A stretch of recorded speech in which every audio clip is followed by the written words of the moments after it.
Hello friends, welcome to Bhumika kitchen. ನಾನು ನಿಮ್ಮ ಭೂಮಿಕಾ ಸುದರ್ಶನ್.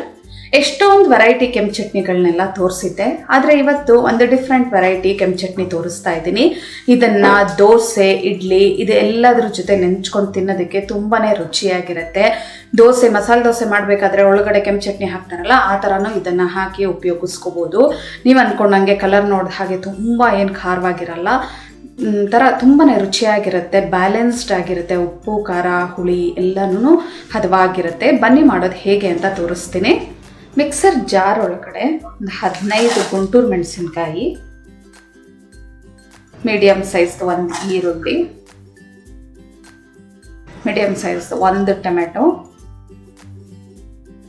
ಬೆಳ್ಳುಳ್ಳಿ ಒಂದು 20 ಎಸಳು, ರುಚಿಗೆ ತಕ್ಕಷ್ಟು ಉಪ್ಪು ಒಂದು ಅರ್ಧ ಟೀ ಸ್ಪೂನ್, ಜೀರಿಗೆ 1 ಟೀ ಸ್ಪೂನ್.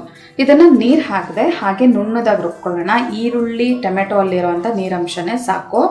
ಟೊಮೆಟೊ ಈರುಳ್ಳಿಯಲ್ಲಿರೋವಂಥ ನೀರಂಶಕ್ಕೆ ನೋಡಿ ಎಷ್ಟು ತೆಳುವಾಗಿ ಚಟ್ನಿ ಹದದಲ್ಲಿ ಇದನ್ನು ರುಬ್ಕೊಂಡಿದ್ದೀನಿ. ಆದಷ್ಟು ನುಣ್ಣದಾಗಿ ರುಬ್ಕೋಬೇಕು. ನಿಮ್ಗೇನಾದರೂ ಖಾರ ಕಮ್ಮಿ ಅಂತ ಅಂದರೆ ಇನ್ನೊಂದೆರಡು ಮೆಣಸಿನ್ಕಾಯಿ ಹಾಕೋಬೋದು. ಕಲರ್ ಬೇಕು ಅಂತ ಅಂದರೆ ಬ್ಯಾಡಗಿ ಮೆಣಸಿನ್ಕಾಯಿ ಹಾಕೋಬೋದು. ಹುಳಿ ಏನಾದರೂ ಕಮ್ಮಿ ಅನಿಸಿದ್ರೆ ಬೇಕಾದರೆ ಒಂಚೂರು ಹುಣಸೆಹಣ್ಣು ಹಾಕ್ಕೊಂಡು ನೀವು ಬ್ಯಾಲೆನ್ಸ್ ಮಾಡ್ಕೋಬೋದು. ನಿಮ್ಮ ಟೇಸ್ಟಿಗೆ ತಕ್ಕ ಹಾಗೆ ಈ ಚಟ್ನಿದು ಉಪ್ಪು ಹುಳಿ ಖಾರನ ಬ್ಯಾಲೆನ್ಸ್ ಮಾಡ್ಕೊಳ್ಳಿ. ಇವಾಗ ಒಗ್ಗರಣೆ ಹಲ್ಲಿ 1-2 ನಿಮಿಷ ಬಾಡಿಸ್ಕೊಳ್ಳೋಣ. ಇದನ್ನು ಸ್ಟವ್ ಆನ್ ಮಾಡಿಕೊಂಡು 3 ಟೇಬಲ್ ಸ್ಪೂನ್ ಎಣ್ಣೆ ಹಾಕೊಂಡಿದ್ದೀನಿ. ಎಣ್ಣೆ ಒಂಚೂರು ಚೆನ್ನಾಗಿ ಬಿಸಿ ಆಗ್ತಿದೆ. ಹಾಗೆ ಸಾಸಿವೆ ಅರ್ಧ ಟೀ ಸ್ಪೂನ್, ಉದ್ದಿನಬೇಳೆ 1 ಟೀ ಸ್ಪೂನ್. ಸಾಸಿವೆ ಉದ್ದಿನಬೇಳೆ ಚೆನ್ನಾಗಿ ಫ್ರೈ ಆಗಲಿ. ಸಾಸಿವೆ ಚೆನ್ನಾಗಿ ಸಿಡಿತಿದ್ದ ಹಾಗೆ ಒಂದು ಅರ್ಧ ಹಿಡಿಯಷ್ಟು ಕರಿಬೇವಿನ ಸೊಪ್ಪು. ಕರಿಬೇವಿನ ಸೊಪ್ಪು ಚೆನ್ನಾಗಿ ಬಾಡ್ತಿದ್ದ ಹಾಗೆ ರುಬ್ಬಿರೋ ಅಂತ ಚಟ್ನಿ ಹಾಕೊಳ್ಳೋಣ. ನಿಧಾನವಾಗಿ ಹಾಕೋಬೇಕು, ಯಾಕೆಂದರೆ ಎಣ್ಣೆ ತುಂಬ ಬಿಸಿ ಇರುತ್ತೆ, ಚಟ್ನಿ ಬಿದ್ದಾಗ ಸಿಡಿಯುತ್ತೆ. ಇದನ್ನು ಚೆನ್ನಾಗಿ ಮಿಕ್ಸ್ ಮಾಡ್ಕೊಳ್ತೀನಿ. ಈ ಚಟ್ನಿಯಲ್ಲಿರುವಂಥ ಈರುಳ್ಳಿ, ಬೆಳ್ಳುಳ್ಳಿ, ಟೊಮೆಟೊದು ಹಸಿ ಘಮ ಹೋಗಬೇಕು, ಅಲ್ಲಿವರೆಗೂ ಇದನ್ನು ಚೆನ್ನಾಗಿ ಫ್ರೈ ಮಾಡ್ಕೊಳ್ತೀನಿ. ಮೀಡಿಯಮ್ ಫ್ಲೇಮಲ್ಲಿ ಒಂದು 3-4 ನಿಮಿಷ ಇದನ್ನು ಚೆನ್ನಾಗಿ ಫ್ರೈ ಮಾಡ್ಕೊಂಡಿದ್ದೀನಿ. ನೋಡಿ, ಹಾಗೆ ಬಿಟ್ಟಿದ್ದಕ್ಕೆ ಸುತ್ತ ಎಣ್ಣೆ ಬಿಡೋಕ್ಕೆ ಶುರು ಆಗಿದೆ. ಅದ್ರ ಹಸಿ ಘಮ ಎಲ್ಲ ಹೋಗಿದೆ.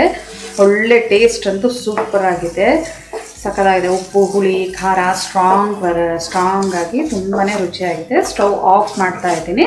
ಸರ್ವ್ ಮಾಡೋದಕ್ಕೆ ಕೆಂಪು ಚಟ್ನಿ ರೆಡಿ ಇದೆ. ನೋಡಿ, ಹಿಂಗೆಲ್ಲ ಒಂದ್ಸಲ ಹಿಂಗುಡ್ಡೆ ಹಾಕಿದ್ರೆ ಒಂದು ಸೈಡ್ ಬರಬೇಕು, ಅಲ್ಲಿವರೆಗೂ ಚೆನ್ನಾಗಿ ನೀವು ಅದನ್ನು ಕುದಿಸ್ಕೋಬೇಕಾಗತ್ತೆ. ನೋಡಿದ್ರಲ್ಲ ಕೆಂಪು ಚಟ್ನಿ ಮಾಡೋದು ಹೇಗೆ ಅಂತ ಅಂದ್ಬಿಟ್ಟು.